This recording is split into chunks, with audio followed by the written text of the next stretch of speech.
झारखंड राज्य कर्मचारी महासंघ के बैनर तले आज कर्मचारियों का एक प्रतिनिधि मंडल विधानसभा के समक्ष धरना पे बैठा है। हम उनसे बातचीत करेंगे।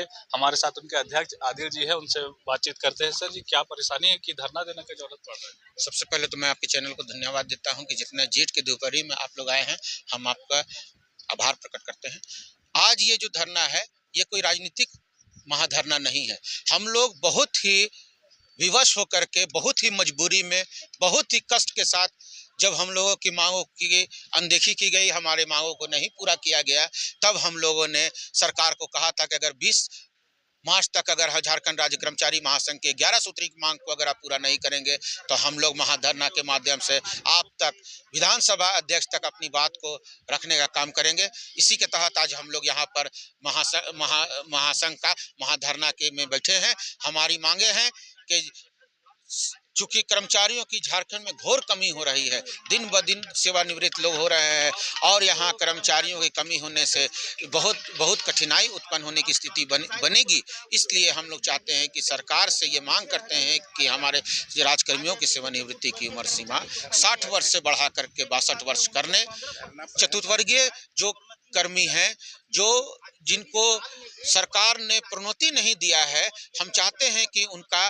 बिना परीक्षा के एक मुश्त बिहार की तर्ज पर, केंद्र की तर्ज पर उनका वहां प्रोन्नति दिया जाए और उनको लिपिकीय संवर्ग में उनका प्रोन्नति देने का काम किया जाए। साथ ही जो शिक्षक हमारे हैं, उनको एमएससीपी का लाभ नहीं दिया गया है, उसको एमएससीपी का लाभ दिया जाए। साथ ही जो उनसे गैर शैक्षणिक कार्य लिए जाते हैं, वो गैर शैक्षणिक कार्य से उनको मुक्त किया जाए। जो हमारे जनसेवक हैं, उनको एमएससीपी का लाभ नहीं दिया गया, हम चाहते हैं कि उनको भी एमएससीपी का लाभ दिया जाए। हमारी जो रिम्स की नर्सें हैं, उनको ओपीएस का लाभ नहीं दिया गया है, उनको ओपीएस का लाभ दिया जाए। पुराना पेंशन उनको देने का काम किया जाए। साथ ही हम चाह रहे हैं कि कोरोना काल के समय का 18 महीने का जो महंगाई भत्ता है, जो डीए है, वो सरकार तुरंत दे और जो बेरोजगारी भत्ता है, बेरोजगारों को जो आप रोजगार नहीं दे रहे हैं, तो उसको बेरोजगारी भत्ता दीजिए। और जितने भी रिक्त पद है सरकार का, उसमें बेरोजगारों को उस पद पर सीधे नियमित करने का काम करे। और इन्हीं सब मांगों को लेकर के झारखंड के 24 जिले के 72 संगठनों के तमाम जितने भी संघ हैं, यूनियन हैं, संस्थाएं हैं, बोर्ड है, निगम है, तमाम तरह के लोग यहाँ पर आके बैठे हुए हैं। और ये हेमंत सरकार, बहुमत की सरकार, संवेदनशील सरकार, और कहते हैं कि हेमंत है तो हिम्मत है। उसी हिम्मत के तहत हम लोग अपनी मांग को रखने के लिए आए हैं कि 11 सूत्री मांग को आप तत्काल पूरा कीजिए। और ये जो लोग बैठे हैं, ये आपके बच्चे हैं, आपके परिवार हैं, आपके लोग हैं, आपके अंग हैं, और इन लोगों को आप गले से लगाइए, इनको साथ लेके चलिए और सम्मानित करके इनको अधिकार दिलाने का काम कीजिए। इन्हीं सब बातों के साथ अपनी बात को विराम देते हुए, क्या पहले भी इस मैटर को लेकर बातचीत हुई थी सरकार के किसी प्रतिनिधि से या अधिकारियों से, कुछ ऐसा?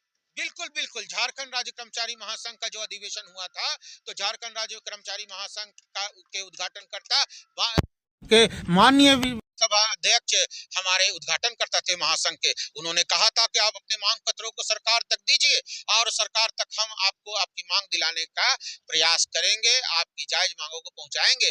हम लोगों ने सरकार तक अपनी बातों को आप मांग पत्र के द्वारा लिखा और कुछ लोगों से हम लोग मिले भी थे और माननीय मुख्यमंत्री से भी हम लोगों ने गुहार लगाई थी। मुख्यमंत्री जी ने भी कहा था कि हम देखेंगे। लेकिन हम कहना चाहते हैं कि ये जो है, जो यहाँ महासंघ जो बैठा है, ये कोई अलग नहीं है, ये आपका अंग है। आप इनके सर, आप इनके गार्जियन हैं, आप इनके रहनुमा हैं, आप इनके सब कुछ हैं। हम आपके बच्चे हैं। आप हमारी मांग को कीजिए। इस जेठ के दोपहरी में, इस कड़कड़ाती धूप में हम लोग आकर के यहाँ पर जो बैठे हैं, हमको आंदोलन का शौक नहीं है, लेकिन जब हम लोग यहाँ बैठे हैं तो अपनी एक उम्मीद के साथ बैठे हैं कि झारखंड राज्य कर्मचारी महासंघ की मांग को ये हेमंत सरकार हमारी पूरा करेंगे। और हेमंत जी से हम लोग माननीय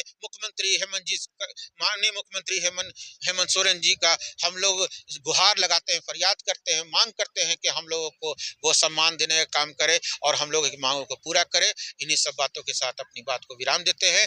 जय हिंद, जय झारखंड, जय झारखंड। ये कहा जा सकता है कि कर्मचारियों की मांग को लेकर आज जो यहाँ धरना चल रहा है, हमारे साथ रिम्स के नर्सेज भी, और उनका क्या कहना वो भी देख लेते हैं। रिम्स के नर्स यहाँ पे बैठी हुई हैं, क्या कारण है, क्यों आप लोग को जरूरत पड़ रहा है? आप लोग को तो सरकार से डायरेक्ट बात है। हाँ, देखिए बात ऐसा है कि झारखंड कर्मचारी महासंघ से हम 2003-4 से जुड़े हुए हैं। 2003 में हमारी नियुक्ति हुई थी अनुबंध में। 12 साल हमने अनुबंध में अपना सेवा दिया रिम्स में, और इसी झारखंड राज्य कर्मचारी महासंघ के बैनर तले ही हमारा अस्थायी नियुक्ति 12 साल बाद हुआ 2014 में। अभी मामला ये हो गया है कि अब हमारे जो 2022 में जो घोषणा हुई थी इसका ओपीएस का ओल्ड पेंशन, वो सभी झारखंड में सभी जगह हो गया, इतना तक कि ऋण पास का भी हो गया है, लेकिन हमारा रिम्स अभी हमें नहीं दे रहा है। बहुत दुख के साथ कहना पड़ रहा है कि हर चीज़ के लिए संघर्ष करना कोई ज़रूरी नहीं है, जबकि रिम्स जो है एक झारखंड का सबसे बड़ा अस्पताल है। यहाँ गरीब से गरीब अमीर सब आते हैं और हम उसका सेवा दे रहे हैं। रिम्स में 2200 जगह नर्सों के जगह में रिम्स का व्यवस्था हर समय डगमगा ही रहा है। 2200 नर्सों की जगह में हमसे 716 नर्सों से काम लिया जा रहा है, ना नर्स की बहाली हो रही है, और जो नर्स है उससे उसकी मांगों को भी नज़रअंदाज किया जा रहा है। अभी हमारा 10 साल हो गया है, हमको एमएससीपी मिलना चाहिए, लेकिन एमएससीपी 6 महीना बीत गया है, उस पर कोई प्रतिक्रिया रिम्स से कुछ दिखाई ही नहीं पड़ रहा है।